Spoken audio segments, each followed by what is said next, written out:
Assalamualaikum warahmatullahi wabarakatuh.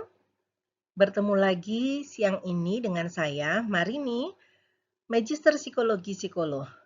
Di sini saya ingin mengajarkan salah satu dari mata ajaran pengembangan organisasi, yaitu adalah faktor-faktor dari pengembangan organisasi.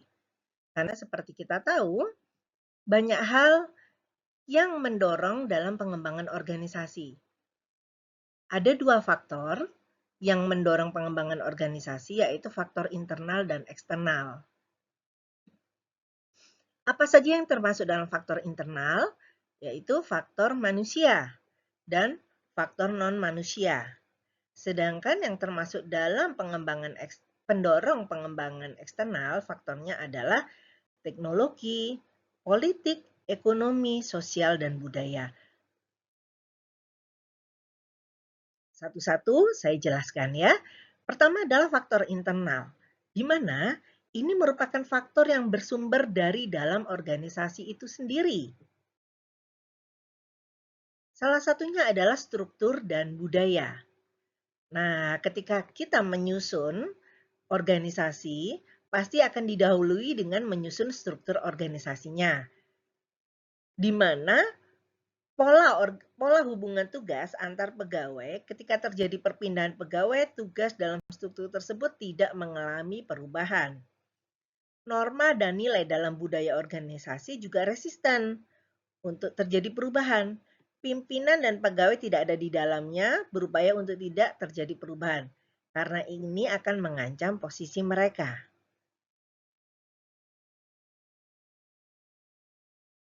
Yang kedua adalah faktor fungsional, yaitu manajer dan pimpinan, di mana manajer dan pimpinan akan berupaya untuk melobi sesuai kepentingan mereka.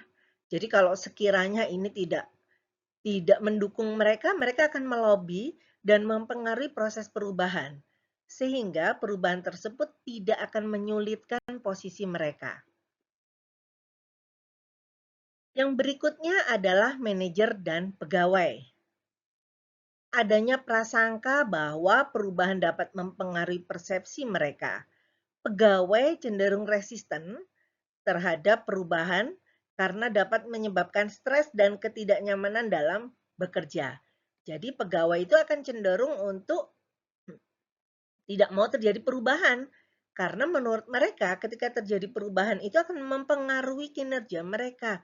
Mereka menjadi tidak nyaman, rutinitas mereka menjadi terganggu, yang terbiasa melakukan ini dan itu menjadi berubah, dan itu menimbulkan ketidaknyamanan pada diri mereka.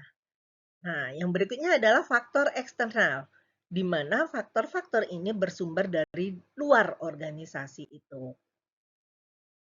Pertama adalah teknologi, ya.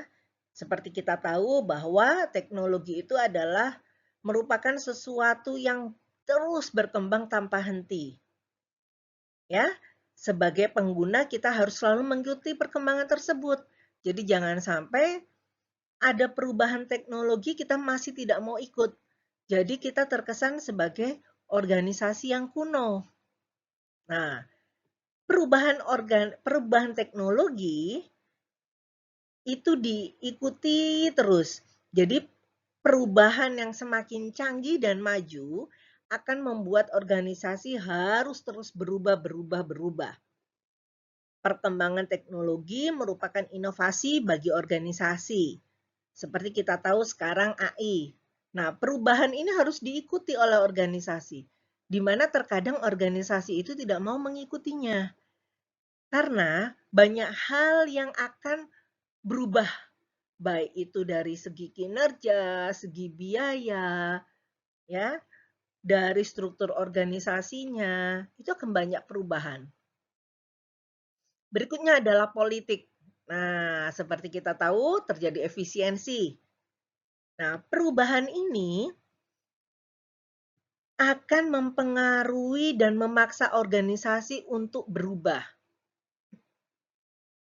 Yang tadinya mungkin ada bagian A, sekarang menjadi hilang karena adanya efisiensi.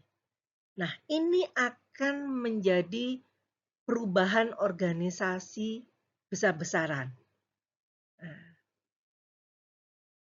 berikutnya adalah, berikutnya adalah pendidikan, ekonomi, ya, di mana kondisi ekonomi saat ini yang bersifat dinamis serta tidak dapat diprediksi akan sangat mempengaruhi perubahan dan pengembangan organisasi. Jika keadaan perekonomian semakin memburuk, maka keadaan akan memaksa suatu organisasi untuk melakukan perubahan.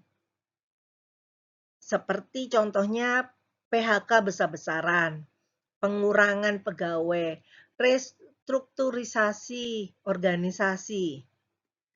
Ini berdampak besar pada kinerja organisasi. Kemudian adalah kondisi sosial, di mana perubahan kondisi sosial di sekitar organisasi itu turut memaksa organisasi ini untuk melakukan perubahan. Karena perkembangan zaman akan berdampak pada budaya masyarakat dan berlanjut menjadi fenomena sosial. Berikutnya adalah budaya.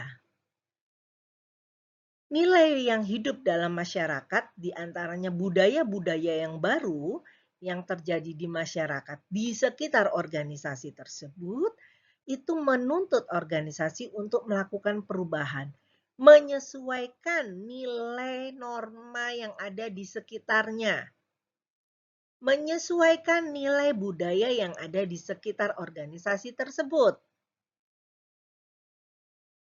Sekian penjelasan saya tentang faktor-faktor yang mempengaruhi pengembangan organisasi. Semoga apa yang saya berikan pada hari ini dapat menambah wawasan dari teman-teman sekalian. Terima kasih. Waalaikumsalam warahmatullahi wabarakatuh.